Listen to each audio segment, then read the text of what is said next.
by then it is too late. This means that the National Command Authority waited for 75 minutes before scrambling aircraft, even though it was known that 4 simultaneous hijackings had occurred, an event that has never happened in history. Sources: CNN, ABC, MSNBC, the Los Angeles Times, and the New York Times. And if you go to my website, you will see the beginning of a fabulous series of articles out of Canada by 2 writers, Ilarion Bykov and Jared Israel. Their website is The Emperor's New Clothes. You can find all the links from my website, all these other sites. They've established clearly, using documents that have now been taken down off of U.S. Air Force websites, that it is a matter of routine policy on the FAA and the U.S. Air Force to scramble a jet the instant any airliner is hijacked without waiting for an order from the president. What does that mean, scramble? I don't know. Sorry. You put them up in the air and make them go intercept the jet, not shoot it down, but you put a fighter aircraft in the airspace with the hijacked airliner. It's FAA routine procedure. It doesn't require an order from the President of the United States. Remember Payne Stewart? Remember his airplane? Remember it went off course? It was off course for no more than 10 minutes, and fighter jets had been scrambled to fly along beside it. Now, if we have 4 simultaneous hijackings, why were no planes scrambled to intercept those planes for 75 minutes? The Andrews Air Force Base website has taken down information saying that it maintained a ready response scramble force to protect the skies over Washington, D.C. Presidential order is not necessary to intercept an aircraft. It is necessary to shoot down an aircraft. And yet the government has committed a lot of lies. Dick Cheney has lied about U.S. Air Force response. I used to work outside Andrews Air Force Base. I saw F-16s, F-18s, F-15s taken off all the time. So they took down that site? They have changed the site. It has been archived and saved. If you go to my website, go to the articles, you can get links to the way it used to read. Okay? All right. September 13th. China is admitted to the World Trade Organization after 15 years of unsuccessful attempts. The vote was taken, it was just ratified about a week ago, but that was the vote. Nobody noticed. September 15th, the New York Times reports that Mayo Shattuck III, the head of A.B. Brown in the United States, resigned effective immediately without explanation. The insider trading, September 15th was the first day that the stock market opened after the attacks. September 29th, the San Francisco Chronicle reports that 2.5 million in put options on American Airlines and UAL are unclaimed. This is the result of the suspension in trading. Nobody showed up to claim it. October 10th, the Pakistani newspaper Frontier Post reports that Ambassador Wendy Chamberlain has called on the Pakistani oil minister. The pipeline is now a go. Mid-October 2001, the Dow Jones is back up near 10,000 as a result of the massive looting. Outpouring of cash. Gonna love this one. One of my dearest causes in the whole world, I have a couple of monthly columns in magazines, one of which is High Times, believe it or not. And,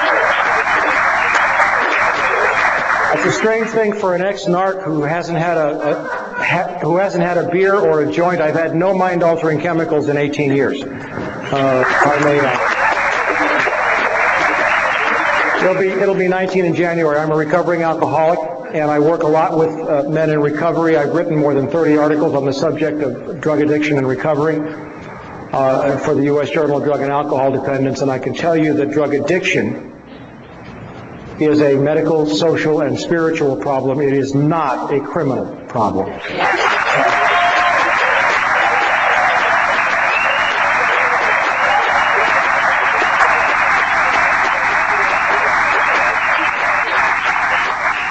And one of the most frightening things that I saw in the wake, and we're going to wind this up here, and I'm going to hit you with everything that I got. One of the most frightening things that I saw in the wake of the attacks was a story that showed right here. This is from the New York Post. That the 2 companies, most of you know that some 30 to 40% of the prison inmates in this company are housed by private corporations who trade their stock on Wall Street based upon the number of human beings that they're housing in prison. That's what our economy has evolved into. We are a search and destroy economy. A snake eating its own tail is not nutritious, yet that's what we're doing. And I saw that the stocks of these two companies, Corrections Corporation of America and Wackenhut, went up 300% in the, 2 weeks after the attacks. And not only that, you read this story, and there was an urgent request outside of the budget for 40,000 new prison beds. That's before the next year's budget. Now, does anybody here think there are 40,000 Islamic terrorists in this country? Who are those beds for? I'll tell you when I get there, you know? Okay? But the Bureau of Prisons budget request next year is supposed to ask for something, and this is not confirmed, but I've heard on the order of 400,000 new prison beds. Maybe more. What I just showed you was in one of the issues of the newsletter on the site, yes. Now, in January of this year, when the Bush administration took office, these are the folks that brought us savings and loan with Lockheed Martin, DynCorp, looting $2 trillion out of the Department of Defense, $59 billion out of HUD. That's to sustain this bubble, to maintain the grip on power of this CFR trilateral group that has taken us into a war for Central Asian oil before the age of oil ends. And in January I said, they're going to go after Social Security. You mark my words. The savings and loan was just a warm-up. And here I find this story, or this letter, written to the Honorable Daniel Patrick Moynihan, who is the head of the President's Commission to strengthen, Newspeak, Orwell, strengthen Social Security. And the letter is from two members of Congress. It's from Henry Waxman, I don't have the second page, and one of the members of Congress. And you know what they're saying? You've locked us out of your meetings. You're having closed-door, classified meetings on Social Security. We're the members of the Ways and Means Committee that are charged with Social Security oversight, and you have locked us out of the meetings. Does that scare you? It scares me. They've just been writing letters so far. Hey, listen, I'm going to come to this, but, there's a few bright lights on the hill. They aren't fully bright yet, but there are some people speaking out. And in the wake of the total assault on American civil liberties, Patrick Leahy, forgive me, had the temerity to write 6 letters to Attorney General John Ashcroft demanding that he testify before the Senate Judiciary Committee on such matters as military tribunals and Ashcroft's unilateral decision to begin wiretapping attorney-client conversations in terrorist cases. And he said, I demand that you respond to me in writing. I think it was by the 13th. Well, he got a response in writing, but it was an anthrax letter.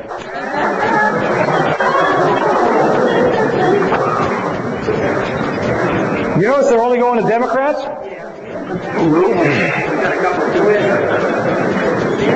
All right, now let's look at this. H.R. 3162, the Patriot Act. Hey, let's hear it for the Patriot Act.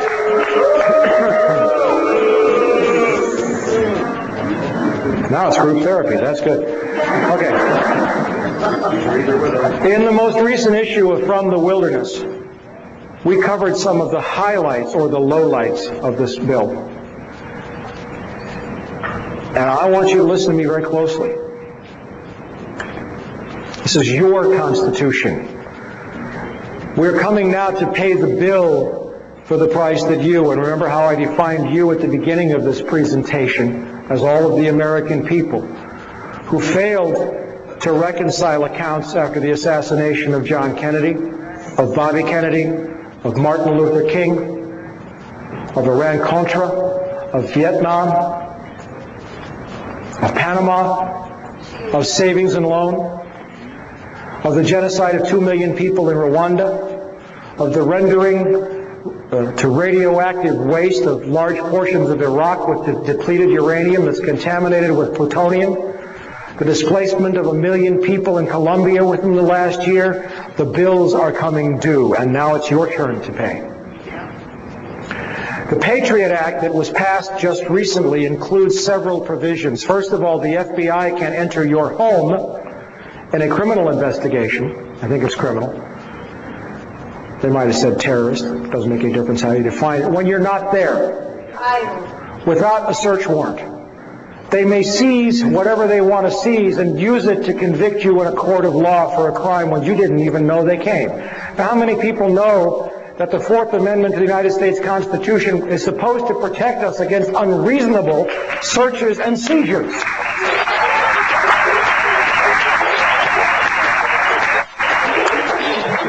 The Patriot Act also permits the CIA to share its intelligence files with local law enforcement. Now, what does that mean? Everybody knows the agency's been wiretapping people illegally for a long time. So is the FBI, COINTELPRO. I mean, but the deal is that that information, because it wasn't obtained under a warrant, could never be introduced into court as evidence. Now, when the CIA turns all that information over to the Los Angeles Police Department or the Chicago Police Department, they can write that up as a probable cause statement, go out and find one other piece of evidence, and put it all into court. Gee, the Fourth Amendment is gone. The exclusionary rule is gone. The Act also provides that local police agencies can share their intelligence with the CIA, who may in turn share it with foreign intelligence agencies. We have the beginnings of the global secret police.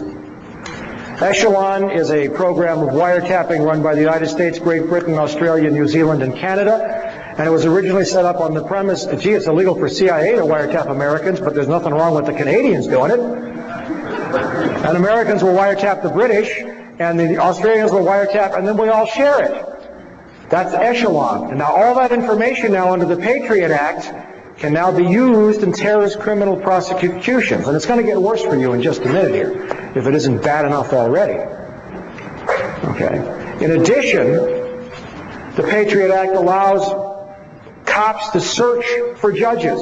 You don't have to go to a judge in your jurisdiction. You can go to Joe Friendly Judge, thereby cutting out any judge that might refuse a warrant because it's not illegal. Or because it's illegal, excuse me.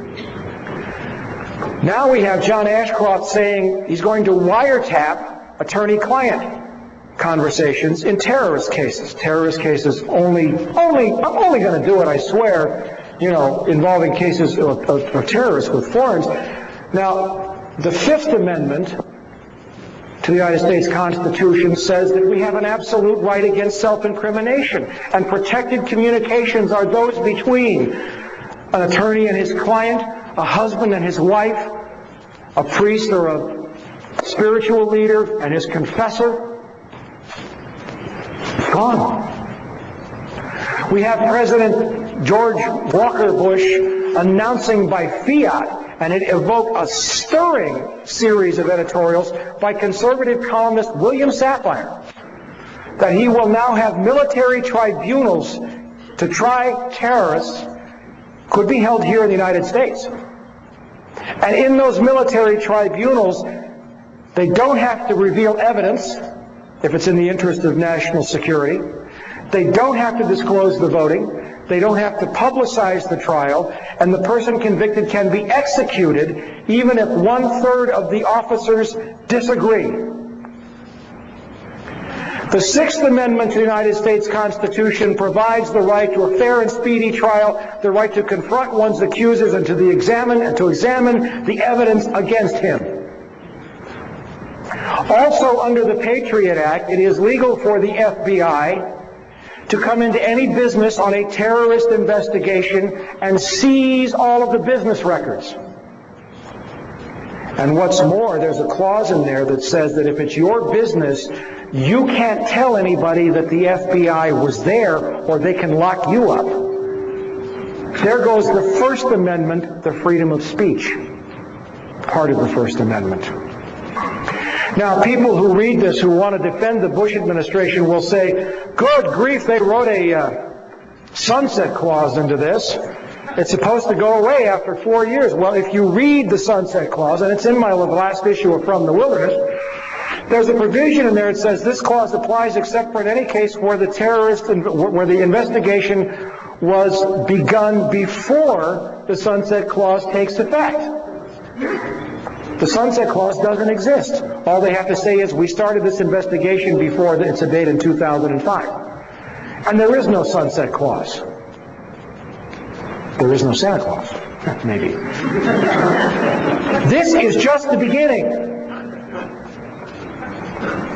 I didn't become a policeman to break laws. I became a policeman to protect people and to enforce laws. In the article in Inside Magazine, it was mentioned that you didn't get a chance to read the bill completely before you had to vote on it. Is that true? You know, that is interesting because a lot of people are fascinated with that possibility, and it is true. And they think, well, is this the first time that's happened? And I say, no, anything that's important, that's the usual way they do it. Unfortunately, what they do is they pull these shenanigans and say, you don't have much time. But we look real hard for that bill. And even while I was going to the floor, the staff still could not get it off the internet. So that in itself should have been a reason for everybody to vote against it. So there was not a full disclosure there. We had an idea that they were taking a reasonably bad bill and substituting a very bad bill, which was the Senate version. The House had actually cleaned up the Senate version to some degree, but they switched it at the last minute. We did not have it in front of us, so that even made it that much easier to vote against. And I am a very poor example. 23 years. I've been shot at twice. I've been made homeless. I've been forced into bankruptcy. I was told that if I ever had children, they'd be killed. I was denied employment. I was arrested on phony charges. I've had all that in 23 years, and yet my sacrifice pales by comparison to some brave men I know. And I'll mention two out of dozens that I know. One is Celerino Castillo, a DEA agent who lives in McAllen, Texas, in poverty, who watched the CIA loading planes full of cocaine at Ilopango Airfield in El Salvador, who confronted Vice President George Bush then, and who was told to leave it alone. It's a White House operation. The DEA forced him out and almost killed him like Serpico. And the other is a Marine colonel by the name of Jim Sabo, who caught those CIA C-130s flying cocaine onto his base at El Toro Marine Air Station and was murdered because of it.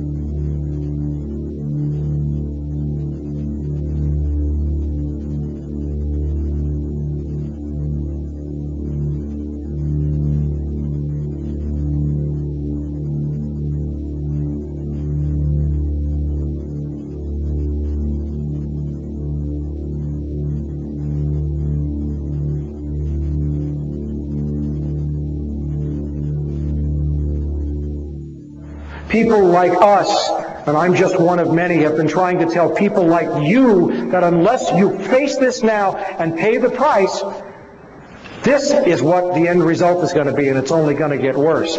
Catherine Austin Fitts has a great saying, if we can face it, God can fix it. But it can't happen until we face it. Now let me show you what's on the drawing boards. This is being debated right now. Model State Emergency Health Powers Act as of October 23rd. This goes in conjunction with the 300 million doses of smallpox vaccine that are being ordered. This is an act that will give state and local governments the right to seal off neighborhoods, herd people into stadiums, close down all transportation, water, and communications, seal off everything, suspend the Constitution, seize property, and suspend the writ of habeas corpus. All justified under a supposed threat of massive biological warfare. This is being debated right now. The criminality of this regime is out of the closet. I noticed it was out of the closet in May when Citibank bought Banamex. They don't care anymore. They're arrogant. But I got news for you. These guys, and especially George W. Bush, play in a rigged game. They've always played in a rigged game. And those who play in a rigged game get stupid. Because they don't have to perform. Their arrogance gets them. Now, if you have any lingering doubts, and you can go to my website and read all of these documents. of Operation Northwoods. These are declassified top-secret documents from 1962 showing that the Joint Chiefs of Staff had planned to shoot down 2 American airliners and blame it on Fidel Castro for the purpose of getting a war with Cuba. You don't have to believe me. Go read the declassified documents yourself. They don't care about us. Okay? They're all on the website.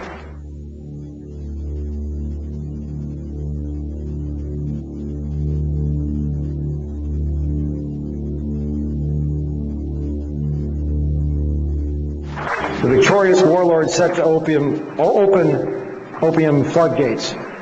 The Northern Alliance is planning opium poppies hand over fist, and the CIA will control that drug trade and control the money to keep the bubble on Wall Street afloat. I want to leave you with a couple of thoughts.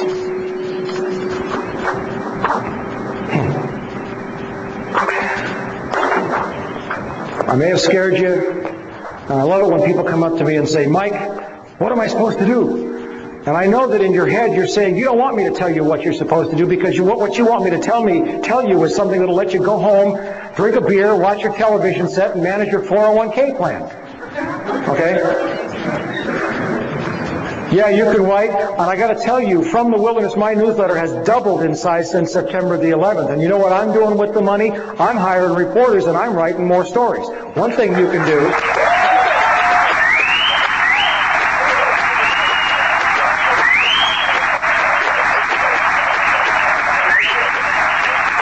One thing you can do is vote with your money. Stop giving money to people who lie to you. Okay? Now, I'll give you a little word of inspiration. I'll give you, this is a comment on the Patriot Act. It says our forefathers would think it's time for a revolution. This is why they revolted in the first place. They revolted against much milder oppression. And who said it? A Republican Congressman, Ron Paul of Texas.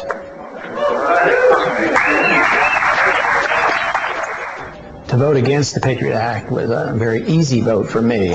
To me, it was a clear violation of the civil liberties of all Americans. It was called Patriot Act because they didn't want anybody to vote against it, claiming that if you didn't vote for it, you weren't a patriotic American citizen.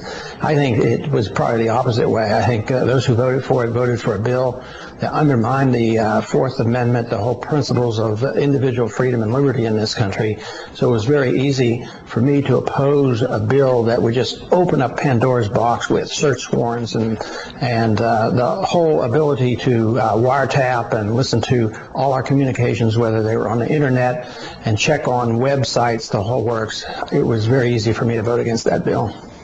And there are other actions taken by the administration, including military tribunals and Attorney General Ashcroft's announcement that he's going to wiretap attorney-client conversations. How do those make you react? I guess there are two there. I don't like what he's doing, but the other part is how did we get to this point in our history where our administration, our presidents, and our attorney generals do this by fiat? Just come up and declare, well, there's going to be new military tribunals set up, or we're going to wiretap communications between the accused and their lawyers, and they didn't even confer with the Congress. So I would say that's very bad. Of course, there's the slippery slope there. They say, well, we're only going to do this with the terrorists. Well, how do we know who the terrorists are if they haven't had a trial?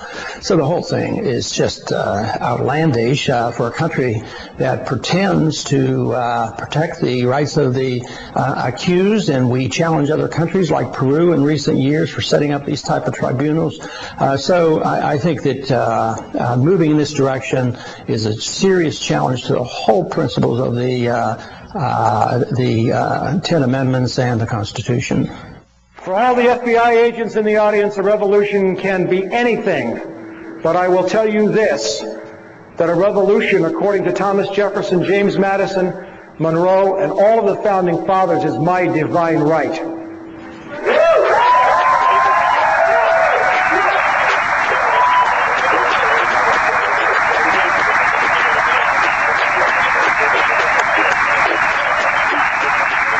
One of the most offensive statements I have heard since September the 11th was Pennsylvania Governor Tom Ridge, when he was sworn in.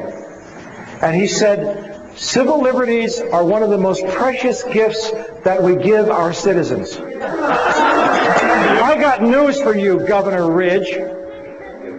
These are inalienable rights.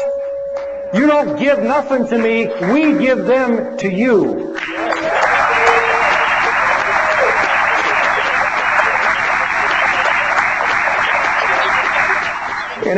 During the Civil War, Abraham Lincoln suspended the writ of habeas corpus, and it led to one of the most powerful and most important trials that ever reached the Supreme Court of the United States. The case was Ex parte Milligan.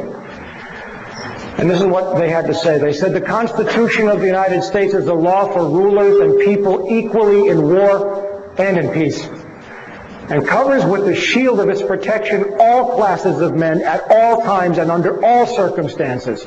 No doctrine involving more pernicious consequences was ever invented by the wit of man than that any of its provisions can be suspended during any of the great exigencies of government.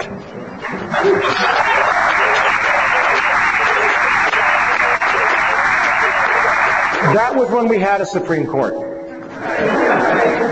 Now, I want you to bear in mind, you may think that the system of government is still mildly working here. That, well, we had a law and you know what, so Congress is working, but, you know, Congress is totally subdued. They're rolled over, they're not fighting, so you think it's the court. But bear in mind that the current Supreme Court is the one that illegally gave George W. Bush the election victory.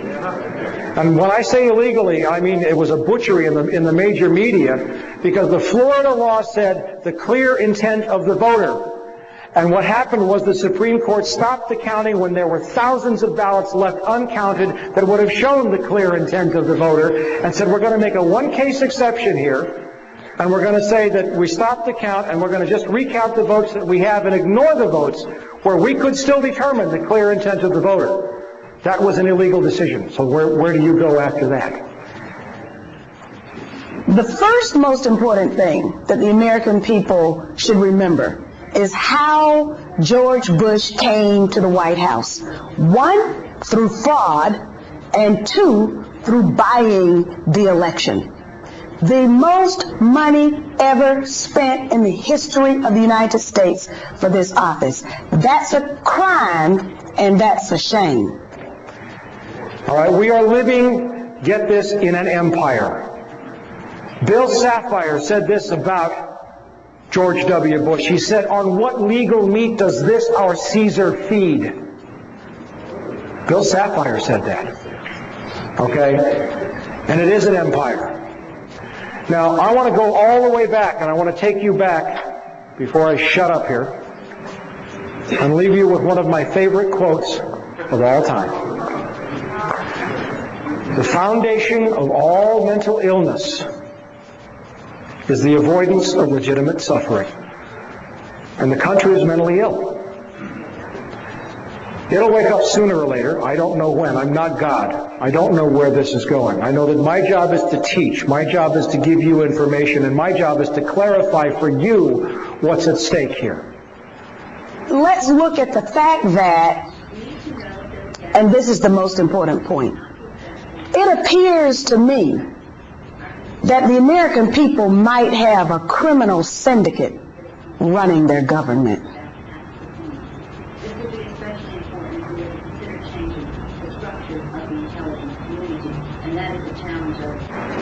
What's at stake here is your liberty. This is a criminal administration. It will not stop. It cannot turn back. President Bush broke the Presidential Records Act of 1978 by refusing to release the Ronald Reagan papers. Arbitrarily broke the law. John Ashcroft broke the law by ordering wiretaps of attorney-client conversations in terrorist cases. The Supreme Court doesn't exist. They're grabbing for the power right now, and you better rest assured, as sure as I'm standing here tonight, that the war that's supposed to be taking place against terrorism is also a war against you. Thank you very much.